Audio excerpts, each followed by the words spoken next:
Suspense.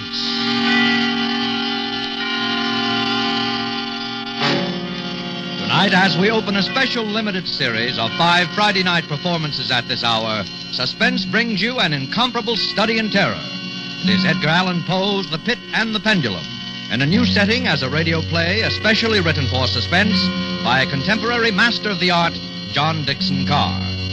As star this evening, we bring you a noted actor of the New York stage, Mr. Jose Ferrer. And as usual, Suspense is produced, edited, and directed by William Spear.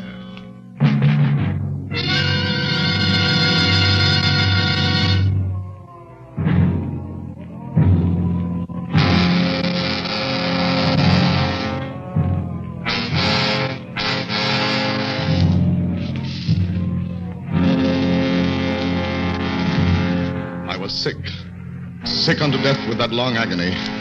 And when at length they unbound me and I was permitted to sit, I felt my senses were leaving me. The sound of the inquisitorial voices seemed merged into one dreamy, indeterminate hum. Yet, for a while I saw, but with how terrible an exaggeration, I saw the soft and nearly imperceptible waving of the sable draperies on the walls of the room. I saw the flames of the 7 tall candles which burned on the table. I saw the lips of the black-robed judges, and these lips appeared to me white as paper, white as horror. I saw them writhe with a deadly locution. I saw them fashion the syllables of my name.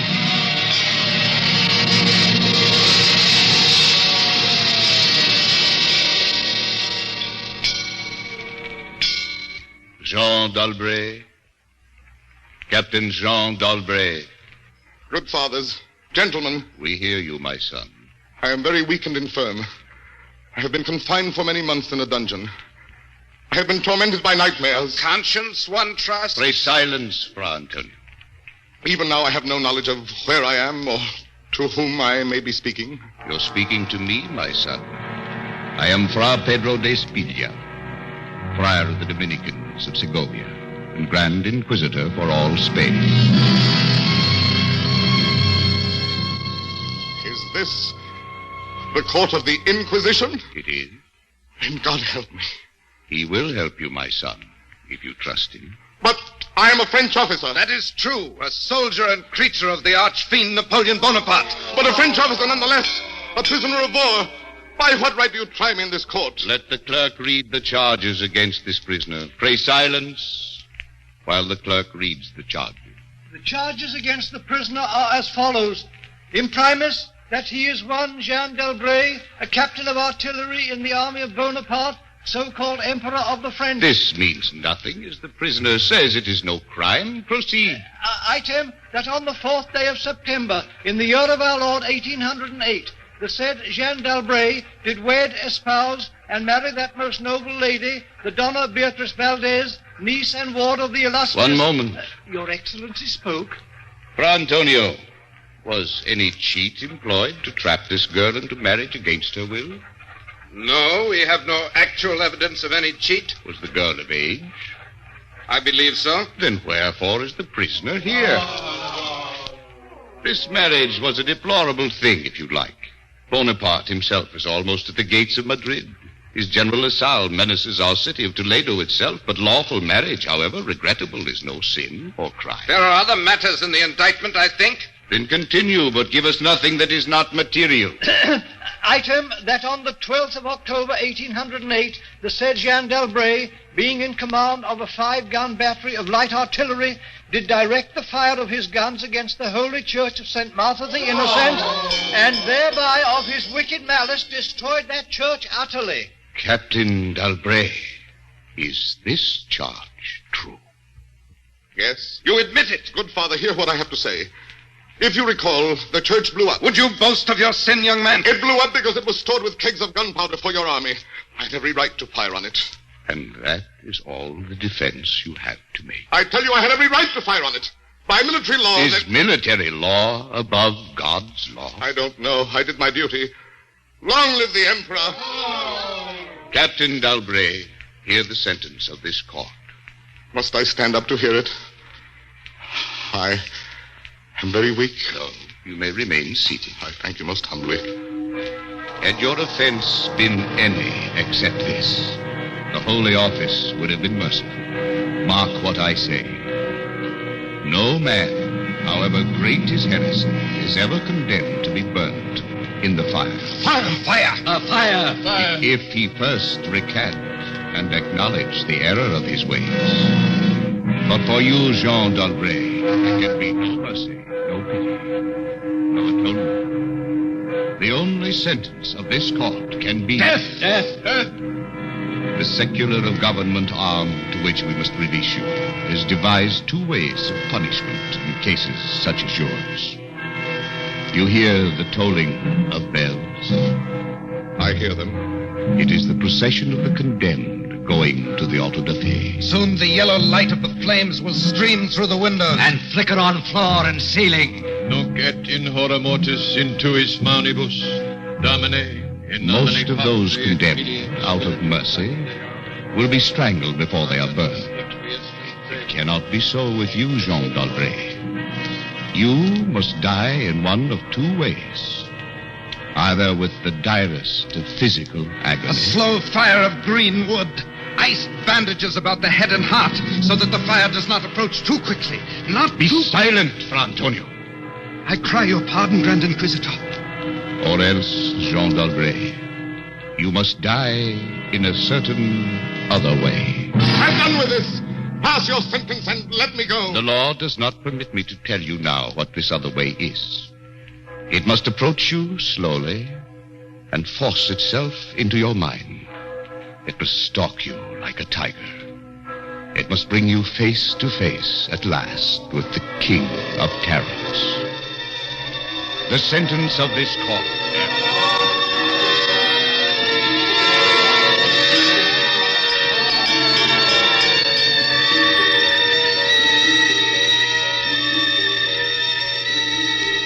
I had swooned.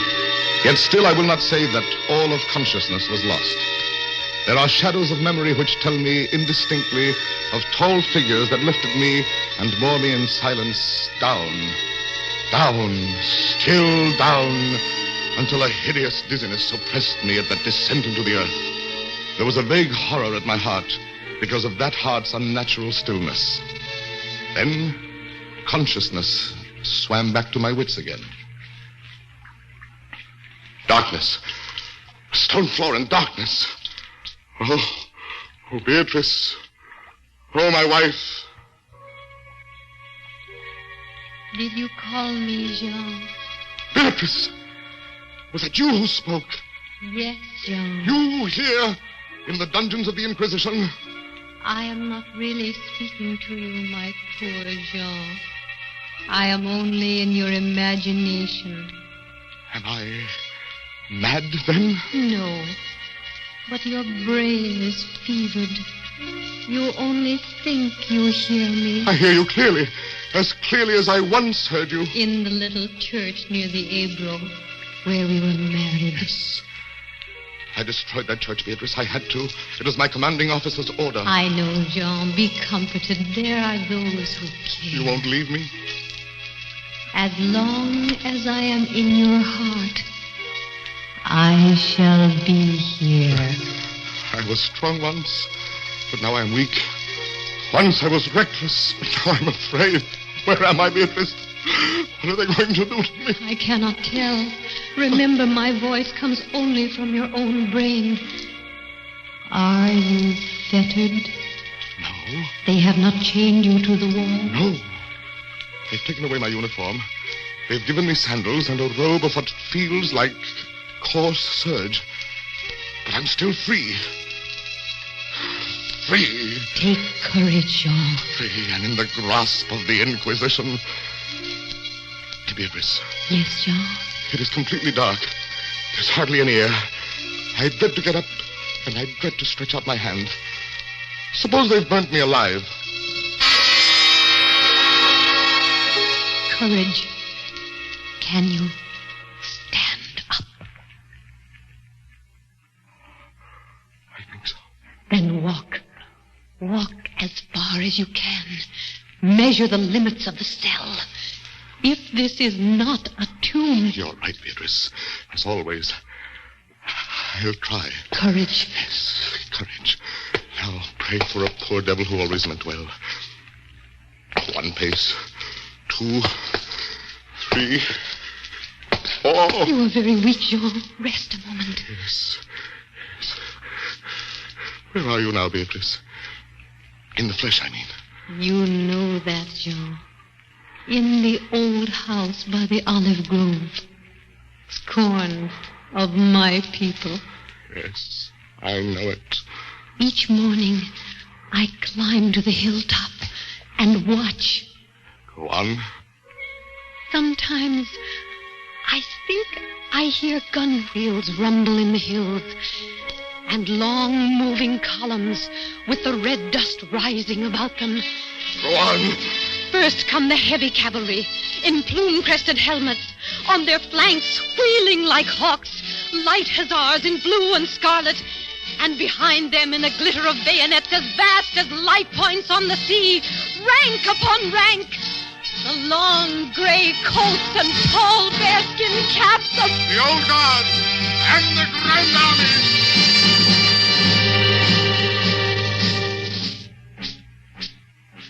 It is only a vision, my dear one. They do not come. Will they ever come, Beatrice? I cannot tell. Then I must face what has been prepared for me. Beatrice. Yes, Jean. I tried to walk. I took some steps. 4 steps, yes. But in which direction? I can remember. Are you facing the same way? I don't know. Perhaps. Then walk again. Try. Keep your hand in front of you. Yes. This robe impedes me, and the floor is treacherous with slime. But I'll try. 4 paces. 5, 6, 7. It can't be a tomb. 8, 9, 10. Look out!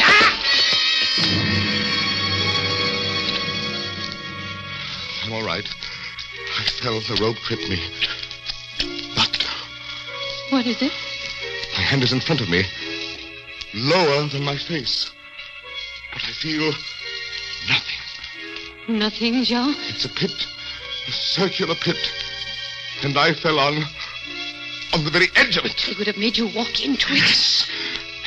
There's a loose fragment of rock just inside the edge. If I can dislodge it. Listen.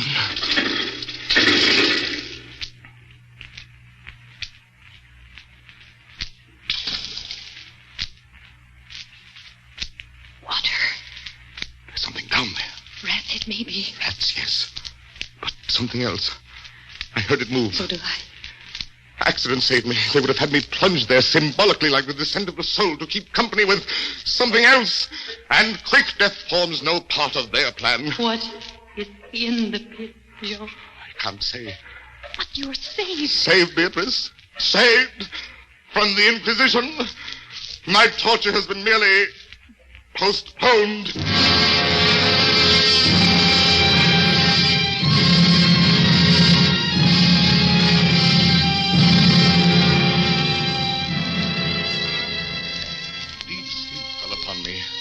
Sleep like that of death.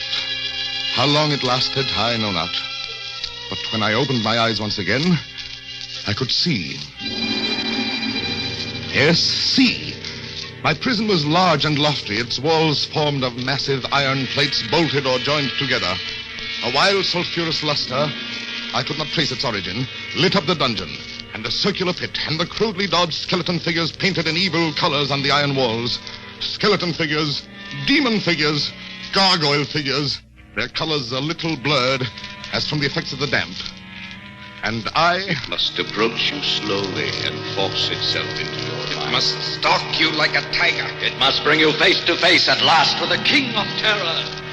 I now lay on my back, and at full length, and on a low framework of wood.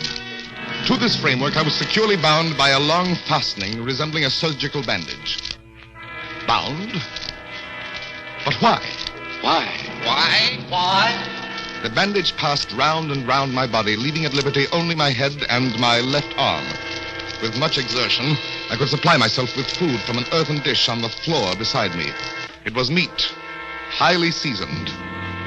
And there was no water.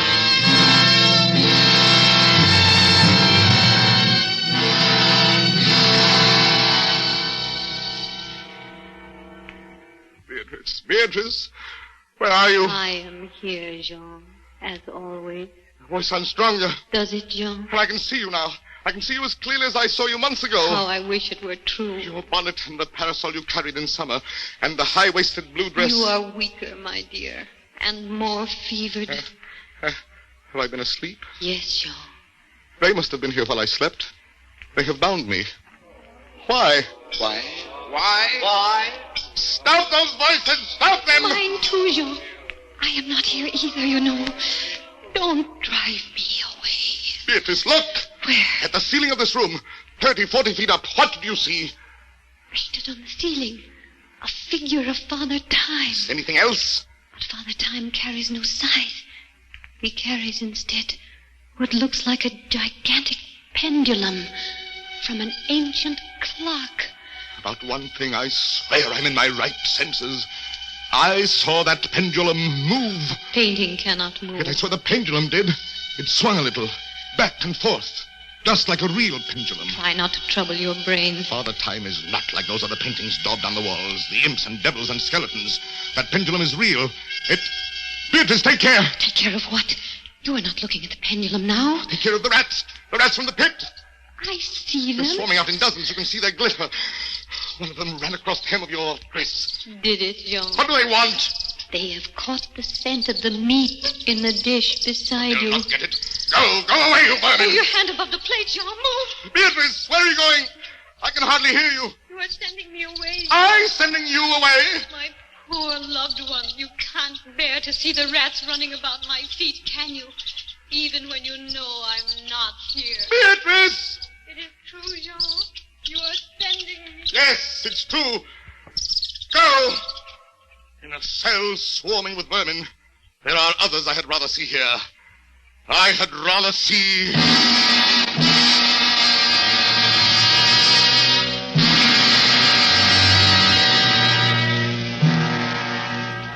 Did you call me, Captain Dalbray?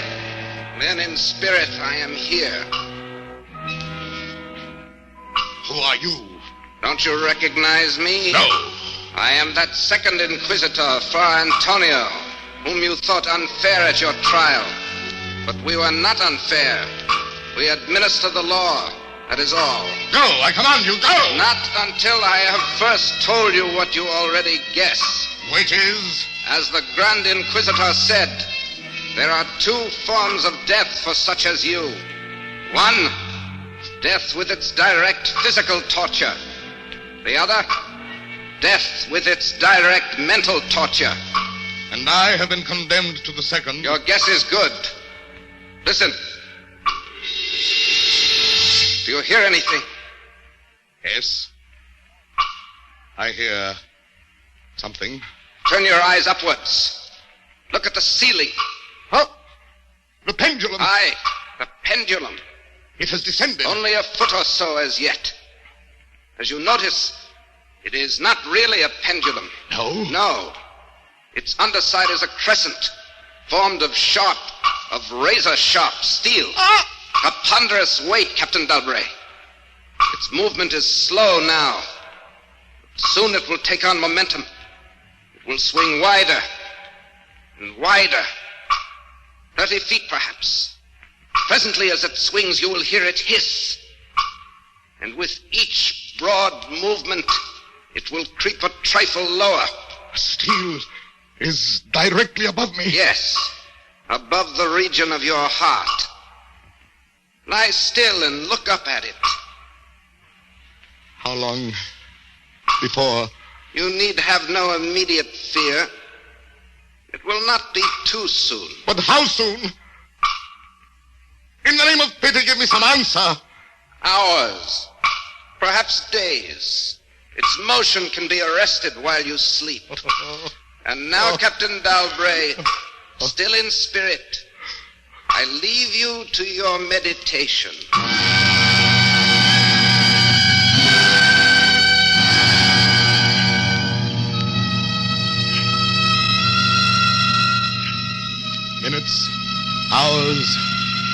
days.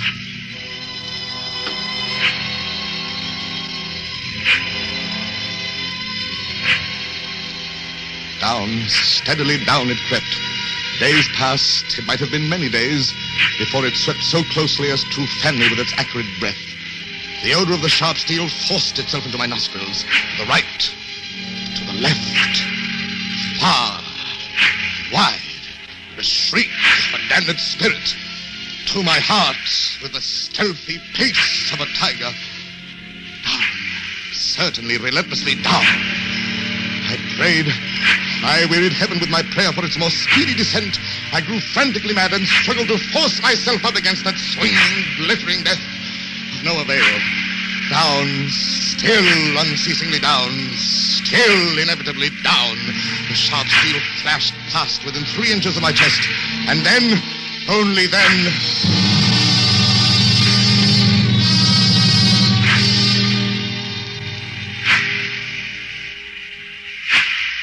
I heard you calling, Jean.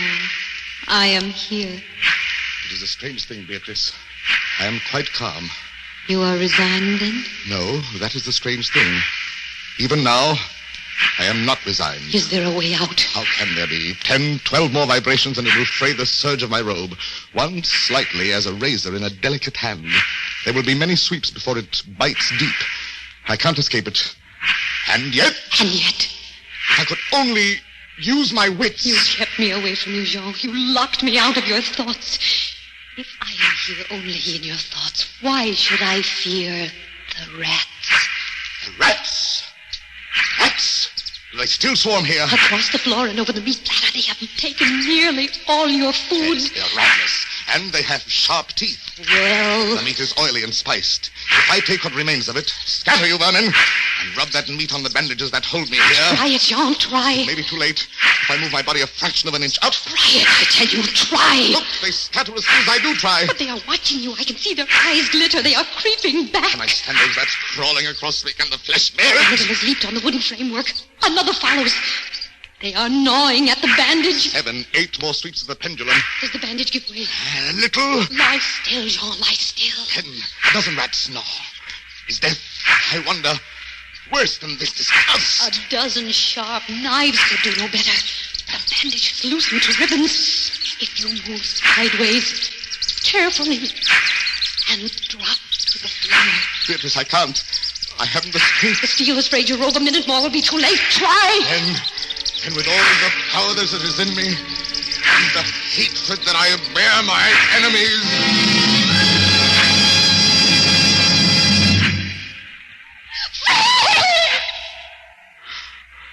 Second time.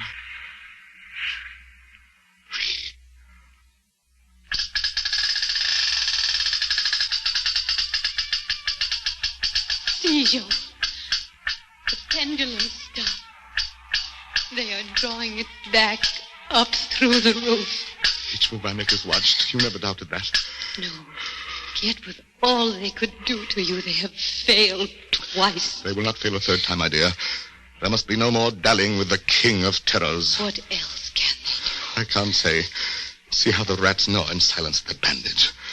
To what food, I wonder, have they been accustomed in the pit? But you escaped the pit. I escaped it once. Listen. What do you hear? Groaning, a grinding as of metal. It's only the cogwheels of the pendulum knife. I think not, Beatrice. Why not? It seemed to come from behind these iron-plated walls. It seemed to shake the dungeon as a mill wheel might shake it. Stand up, my poor Jean. Get up off your knees. I can't, Beatrice. I can't endure any more. The paintings on the wall of this dungeon. The skeletons and imps and devils. They seem different. They are different. The colors sharpen, grow bright. The demon's eyes glare. The skeleton, hands outstretched. Don't you catch even yet the odor of heated iron? Heated iron. I've been much humbled, but I won't have you see me in tears.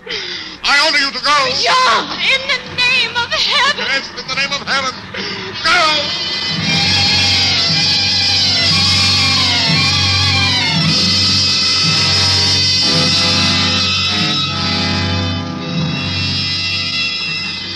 Suffocating heat pervades the prison. A deeper glow settles in the painted eyes that glare at me. I could draw no breath of air into my lungs. Against the loom of that fiery destruction, the thought of the pit and its coolness came like balm. I stagger to the edge of the pit. I look into it. The enkindled walls and roof lighted to its depths. Yet for one wild moment, even then, I refuse to believe the meaning of what I see. Does the pit please you, Captain Dalbray? You again. Do you find its contents pleasing? Not the pit. Merciful God, anything but the pit. And how shall you avoid it? Look! This dungeon has changed its shape. That is true. The walls are closing in. It was formerly a square, and now it is Flattening slowly towards the center. To force me into the pit? Of course. It will force you along with me. And apparently you must be told, Captain Dalbray, that you are speaking only to your own sick fancy. No. We are not here at all. No. Farewell. And now, flatter and flatter through the red-burning walls. With a swiftness that left me no time for thought, I shrank back. But as the closing walls pressed me resistlessly onward, at length, for my seared and writhing body, there was no longer an inch of foothold. I screamed once! I tottered on the edge of the pit. I averted my eyes. There was a discordant hum of human voices. There was a loud blast, as of many trumpets.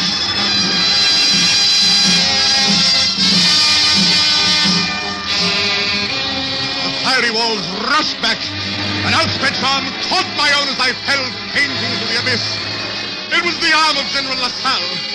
The French army had entered Toledo.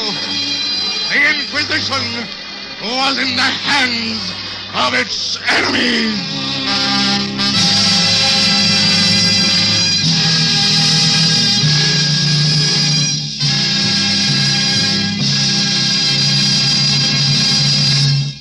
Suspense. Produced, edited, and directed by William Spear. Tonight you heard Mr. Jose Ferrer as star of The Pit and the Pendulum. First in a limited series of 5 Friday night performances at this hour, which will present radio's outstanding theater of thrills, Suspense. Tonight's radio play was adapted by John Dixon Carr from the famous short story by Edgar Allan Poe. Jose Ferrer will soon be seen with Ingrid Bergman in Joan of Lorraine. Appearing tonight with Mr. Ferrer were Jeanette Nolan, John McIntyre, Elliot Lewis, Joseph Kearns, Eric Snowden, and Paul McVeigh. Music for Suspense is under the direction of Lud Gluskin, with original music composed by Lucien Moraweck. Next Friday, same time, we will again bring you Suspense.